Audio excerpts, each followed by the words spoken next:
everyone, welcome to the law classes by Shivani. So guys, आज का हमारा टॉपिक है सेपरेशन ऑफ पावर। मेरी पेडागॉगी ये होगी that I will be like dealing with the separation of power practice in USA, India and England. In general आपने जो separation of power पढ़ा होगा वो आपने इन context related to USA and of course India से रिलेटेड पढ़ा होगा। So this topic will be more informative as well as it will provide you edge in your examination. So without wasting any time, let's get started. So guys, we will talk about the historical background of doctrine of separation of power, meaning thereby क्या ये doctrine modern है या फिर ये पहले से भी इसके कहीं traces थे। Why are we doing all this? Why are we studying from the historical background? देखिए, कोई भी टॉपिक हो अगर आप उसको थोड़ा सा डीप एनालिसिस कर लेंगे सो that will be like retained for the maximum period of time. अब इतनी मेहनत करेंगे तो चीज़ें तो याद रहेंगी ना। अब अगर आप मतलब इन डेप्थ स्टडी करने के बजाय आप बस उसका कुछ कुछ पॉइंट्स ही, ठीक है, वो all this is all about the doctrine of separation of power, 3 points होते हैं इसमें, so this is not required. Don't do the ratification, right. थोड़ा सा चीज़ों को इन डेप्थ इंसाइटफुल समझने की कोशिश किया करिए। अब जैसे कि doctrine of separation of power, rule of law, ऐसी बहुत सारी डॉक्ट्रिन्स हैं जो कि they are like very common. So at least इनका तो आपको अच्छे से स्टडी आपको करना ही चाहिए। सो देखते हैं अब doctrine of separation of power से रिलेटेड क्या चीज़ है। देखिए, it has its ancient origin, meaning thereby traceable to the Aristotle. ठीक है, फिर 16-17 सेंचुरी में देखा गया कि French philosopher John Bodin and the British politician Locke they respectively had propounded the doctrine of separation of power. उसके बाद Montesquieu, as we know the French jurist, इन्होंने सबसे पहली बार सिस्टमैटिक तरीके से इस डॉक्ट्रिन को प्रोनाउंस किया। सो गाइस, अब तक ये तो समझ में आ गया कि मॉन्टेस्क्यू ने सिस्टमैटिक तरीके से इस डॉक्ट्रिन को फॉर्मुलेट किया, बट कहाँ पे किया? देखिए, उनकी बुक है ये Spirit D लॉइस, the spirit of loss. This is very very important. ये अक्सर एमसीक्यूज फॉर्मेट में पूछा जाता है। एक तो मॉन्टेस्क्यू का नाम, ठीक है, और ये बुक का नाम बहुत ज़्यादा इंपॉर्टेंट है। अगर आप बाकी ऊपर की चीज़ें फिर भी अगर भूल जाएं तो that is like not a big deal, but still Montesquieu तो बिल्कुल अच्छे से याद रखना है आपको। Now we will understand the meaning of separation of powers. What is this all about? जैसे आप पढ़ रहे हैं सेपरेशन ऑफ पावर्स, मतलब जो पावर्स है वो सेपरेटेड है डिफरेंट ऑर्गन्स में। अगर पावर सेपरेट हैं तो सब अपनी अपनी पावर्स एक्सरसाइज करेंगे और कोई किसी की पावर्स में एंक्रोच नहीं करेगा। ठीक है, सब अपने अपने डिपार्टमेंट्स में अपना अपना काम करेंगे। अगर मतलब आपको बहुत ज़्यादा कुछ भी नहीं पता है, so this is all the basic concept behind it, तो आप खाली आप इसके मीनिंग से भी डिराइव कर सकते हैं, एज सिंपल एज दैट। थोड़ा सा लीगल लैंग्वेज में देखते हैं। देखिए, 3 कैटेगरीज होते हैं गवर्नमेंट फंक्शंस के। एक है legislative functions, executive functions and the judicial function. ये तीनों ही साथ साथ आपके मेन ऑर्गन्स होते हैं गवर्नमेंट के। स्टेट में भी लेजिस्लेचर, एग्जीक्यूटिव एंड जुडिशरी। सो इस थ्योरी के अकॉर्डिंग ये है कि these 3 powers and the function of the government एक फ्री डेमोक्रेटिक कंट्री में हमेशा सेपरेट होने चाहिए, and they should be exercise by the separate organs of the government. यानी कि जो लेजिस्लेचर है they can not exercise the executive या फिर जुडिशियल पावर्स। इसी तरीके से एग्जीक्यूटिव, बाकी के कौन से 2 चीज़ें बची हैं आपकी, लेजिस्लेचर और जुडिशरी, तो वो उनकी पावर्स एक्सरसाइज नहीं कर सकते हैं। Meaning thereby legislative functions will only be exercised by the legislative body. The executive functions will be exercised only by the executive body, and the judicial powers will be exercised only by the judicial body. तो ये चीज़ें हैं कि separate रहें, ठीक है, सबकी powers अलग अलग, and they will exercise their powers in their sphere only. This is all about the separation of powers. We will see this concept explain by the Wade and Phillips. देखिए, हमें यहाँ पे एडमिनिस्ट्रेटिव लॉ को भी ध्यान में रखना है। देखिए, बेसिक कॉन्सेप्ट सेम रहेगा, बस थोड़ा किस तरीके से लिंक करना है, बस उतना ही आपको समझना है। तो यहाँ पे फ़िलहाल वेड और फिलिप्स के हिसाब से इस डॉक्ट्रिन में 3 चीज़ें हैं। पहली चीज़ ये कि that same person should not form the part of more than one of the 3 organs of the government. मतलब कि अगर कोई भी एग्जीक्यूटिव बॉडी का पार्ट, एग्जीक्यूटिव ऑर्गन का पार्ट है, वो आपका लेजिस्लेटिव बॉडी का पार्ट नहीं होना चाहिए। जैसे कि जो मिनिस्टर है should not sit in the parliament, simple as that. उसके बाद that one organ of the government should not control or interfere with the exercise of its function by the another organ. मतलब कि तीनों organs अपने अपनी जगह independent हैं, कोई किसी को कंट्रोल नहीं करेगा. For example the judiciary should be independent of the executive और that the minister should not be responsible to the parliament. And the third point is that one organ of the government should not exercise the functions of another. Now we will understand this doctrine in relation to the Indian Constitution. तो सबसे पहला सवाल यही है, क्या हमारे भारत में इसको फॉलो किया जाता है, और अगर नहीं किया जाता है so what is the thing which we follow. देखिए यहाँ पे भी आपके 3 मेन ऑर्गन्स हैं, ठीक है, executive, judiciary and the legislative body. Fully तरीके से रिकॉग्नाइज नहीं है, सबके अपने अपने स्फेयर में they have their work, they do their work, ठीक है, सबकी अपनी पावर्स है. But here we follow the system of checks and balance. किस तरीके से? Supreme Court declare the law void if the legislature has pass an act जो कि अनकॉन्स्टिट्यूशनल है. तो सुप्रीम कोर्ट के पास, हाई कोर्ट के पास यहाँ पर जुडिशल रिव्यू की पावर है. अब जो जुडिशरी है they can keep the other organs with in their constitutional limits. इस तरीके से चेक्स एंड बैलेंस हो गया. अब पार्लियामेंट के पास तो ये भी पावर है कि वो इम्पीच कर सकती है जजेस को अगर they have passed any laws basically to counter the judicial verdict. Example, passing of the Muslim Women Protection of Rights on Divorce Act 1986. So इस तरीके से checks and balance जो है वो maintain रहता है आपका. अब यहाँ पे एग्जीक्यूटिव की अगर बात ले लें तो executive they can also file the legislative vacuum by the executive orders. So ये डिफरेंट तरीके हैं जहाँ पे चेक्स एंड बैलेंस जो है इंडिया में इंडियन ऑर्गन्स के बीच में मेंटेन किया जाता है. सो आई गेस यहाँ तक समझ में आ गया कि सेपरेशन ऑफ पावर इंडिया में कोई स्ट्रिक्ट सेंस से फॉलो नहीं होता है. तीनों अपने अपने स्फेयर में वर्क करते हैं but checks and balance maintain रहता है. क्यों? सो गाइज यहाँ पे क्वेश्चन ये बनता है कि जो डॉक्ट्रिन है सेपरेशन ऑफ पावर इंडिया में वो रिजिड फॉर्म में फॉलो क्यों नहीं की जाती है, कि हमने यहाँ पे चेक्स एंड बैलेंस का सिस्टम साथ में क्यों फॉलो किया है. देखिए उसके पीछे का रीज़न ये है कि अगर 3 ऑर्गन्स हैं, जैसे तीनों के पास अपनी अपनी पावर्स हैं, अगर कोई किसी को आउट ऑफ कंट्रोल अगर कोई बॉडी जा रही है उसे कंट्रोल नहीं करेगा so that will lead to the autocratic form of government. Absolute power tends to corrupt absolutely. इसलिए कंट्रोल रहना बहुत ज़रूरी है, चेक्स एंड बैलेंस का सिस्टम मेंटेन करना बहुत ज़रूरी है. सो गाइस कोई भी कॉन्सेप्ट पढ़िए उसके पीछे की रीजनिंग को समझना बहुत ज़रूरी हो जाता है एज टू वाई, क्यों है इस तरीके से, हमने क्यों नहीं फॉलो किया है. I hope the status of this doctrine in India has been clear now. अब हम ये देखते हैं कि कॉन्स्टिट्यूशन में ऐसे कौन से प्रोविजन जो सेपरेशन ऑफ पावर को रिफ्लेक्ट करते हैं. Now we will deal with the constitutional provisions in India reflecting the separation of power. So सबसे पहला है आपका article 50. Article 50 it talk about the separation of judiciary from executive.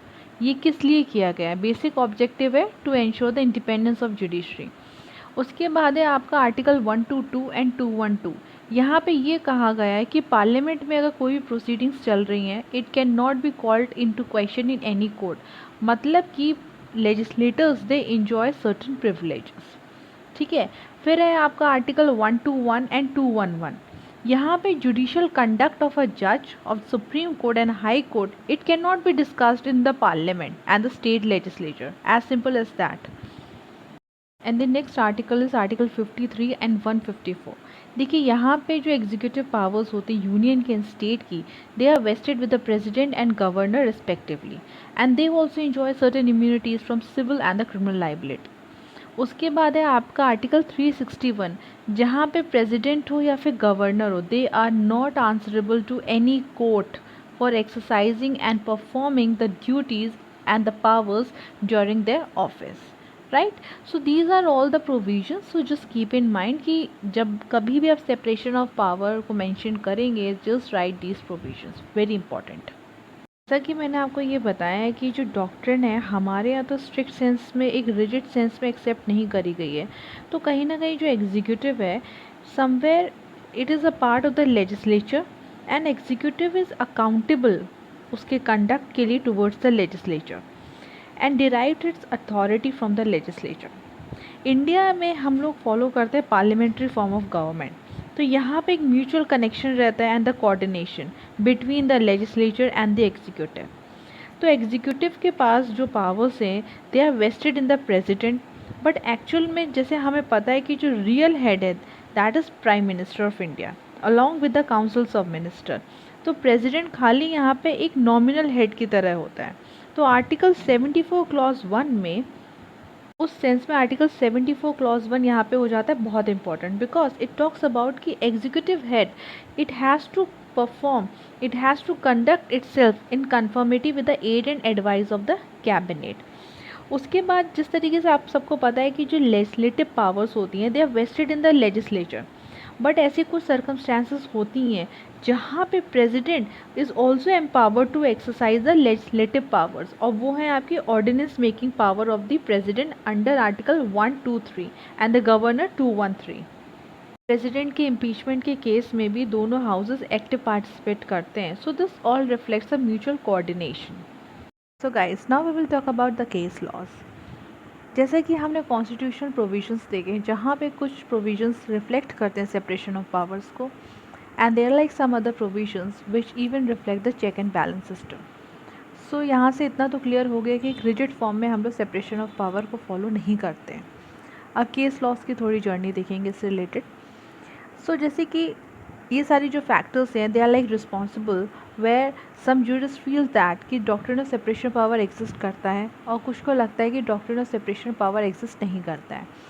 सो ऐसे ही हमारा इंदिरा नेहरू गांधी वर्सेस राज नारायण केस में ये हेल्ड किया था कि जो doctrine of separation of power है that is been accepted in Indian constitution और वो बेसिक स्ट्रक्चर का पार्ट है।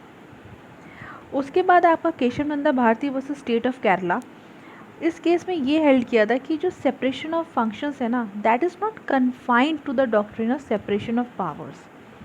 ये एक असेंशियल स्ट्रक्चर है किसी भी डेवलप्ड लीगल सिस्टम का, और हर एक डेमोक्रेटिक सोसाइटी में the process of administration, legislation and education they are more clearly distinct than in the totalitarian society.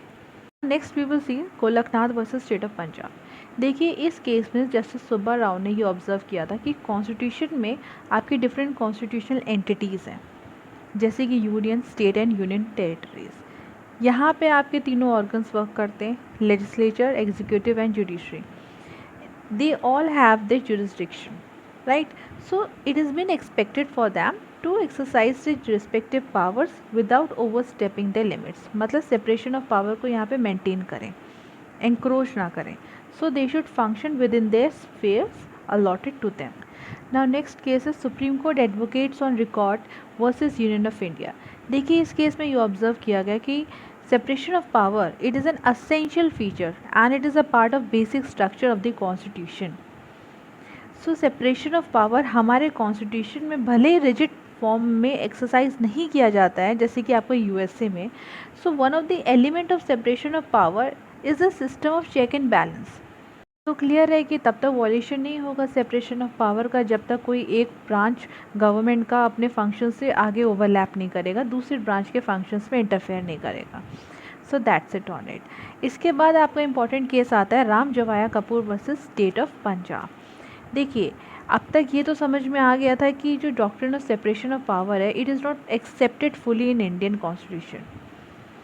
सो ये जो चीज़ है ना कॉन्सेप्ट आपका, ये Ram Jawaya Kapur versus state of Punjab में बहुत क्लियरली दिखाई देता है। देखिए यहाँ पे ये है कि इंडियन कॉन्स्टिट्यूशन ने रिकॉग्नाइज तो किया नहीं उसको फुली तरीके से एक एब्सोल्यूट रिजिडिटी के फॉर्म में, बट जो इसके फंक्शन है डिफरेंट पार्ट्स के, डिफरेंट ब्रांचेस के, they have been sufficiently differentiated. और साथ ही साथ कॉन्स्टिट्यूशन ये नहीं कहता है कि आप एजम्पशन क्रिएट करें कि वन ऑर्गन और the part of the state of the functions that essentially belong to the another. So guys that's it on the case laws. So इससे रिलेटेड जितने भी इंपॉर्टेंट केस लॉज थे I have like covered each and every case laws related to it. So just to note it down in your notebook क्योंकि बहुत important case laws से related और जल्दी मिलते भी नहीं है ये। So in this one video I have compiled each and everything. So it's very important in case laws को प्लीज़ जो है ध्यान से पढ़िएगा ज़रूर। So guys now we will talk about the separation of powers practice in USA. हमें जो basic knowledge है सेपरेशन ऑफ पावर की वो ये है यहाँ पे कि जो स्ट्रिक्ट सेंस में अगर देखा जाए कहाँ पे प्रैक्टिस किया जाता है, मतलब तीनों बॉडीज़ अपने अपने स्फेयर में काम कर रही हैं, there is like no interference, तो हमें बेस्ट एग्जांपल यूएसए लगता है। तो उसी तरीके से फाउंडिंग फादर्स ने इसे एक्सेप्ट भी किया स्ट्रिक्ट सेंस में, and it is considered to be the heart of the constitution.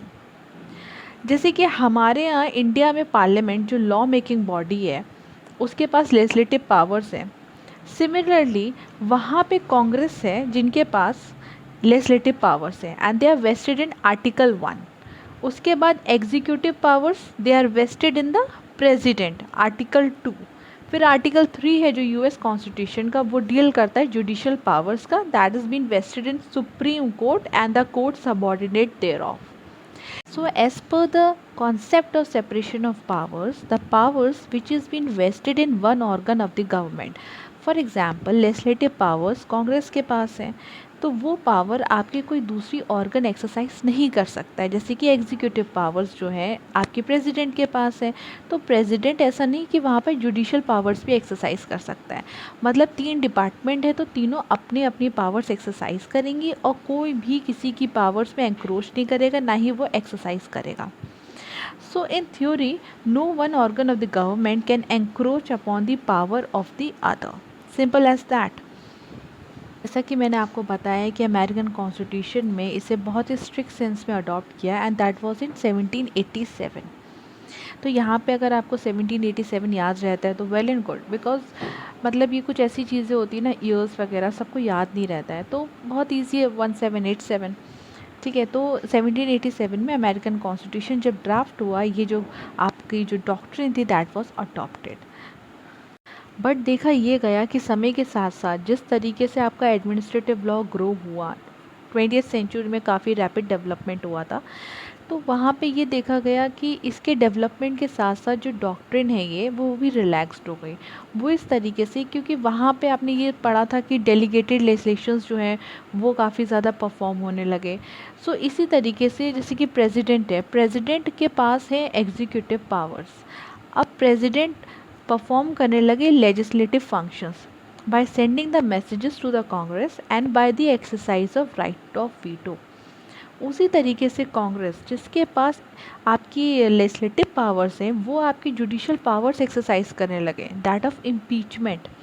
ऐसे ही senate, they were exercising the executive powers in considering the treaties and in making the certain appointments. उसी तरीके से भाई जिस तरीके से आपका एडमिनिस्ट्रेटिव लॉ जैसे पिक्चर में आया, तो कांग्रेस भी अब डेलीगेटेड लेजिस्लेशंस जो है काफ़ी ज़्यादा वेरियस अथॉरिटीज़ को प्रोवाइड करने लगे एंड द रेगुलेटरी एजेंसीज। तो ये जो बॉडीज़ थी दे were exercising the various functions. इसलिए हम ये कह सकते हैं कि एक सिंगल एजेंसी एक्ट कर रही थी सक्सेसिवली एज लेजिस्लेटर, इन्वेस्टिगेटर, एक प्रोसिक्यूटर की तरह, एक ज्यूरी की तरह, एक जज की तरह and the appellate tribunal. And the supreme court has never held कि ये जो कॉम्बिनेशन है ना सारे पावर्स का in one agency is unconstitutional. So guys, now we are done with the separation of powers practice in USA. अब हम लोग ये देखेंगे कि इंग्लैंड में इस डॉक्ट्रिन का क्या स्टेटस है। तो अब हम लोग पढ़ेंगे separation of powers practice in England. देखिए इंग्लैंड में it has historical relevance. Maitland basically he has traced this doctrine of power in England to the reign of the King Edward I। किस तरीके से उन्होंने उस समय ये ऑब्जर्व करा कि जो 3 एलिमेंट्स हैं they are present in the form of parliament, kings council and the courts of law. Montesquieu जो कि he is like known for the separation of power, he has derived this concept from the British constitution. But as a matter of fact उस समय तो ये doctrine उस तरीके से accept भी नहीं करी गई थी इतने स्ट्रिक्ट सेंस में, बल्कि यहाँ पे ये एक्सेप्ट किया गया था कि there exist the theory of integration of power. So guys UK में क्या है कि पावर की जगह यहाँ पे कौन सी थ्योरी अडॉप्ट होती है, यहाँ पे इंटीग्रेशन ऑफ पावर कॉन्स्टिट्यूशन नहीं है, so we can say that there is no formal separation of power.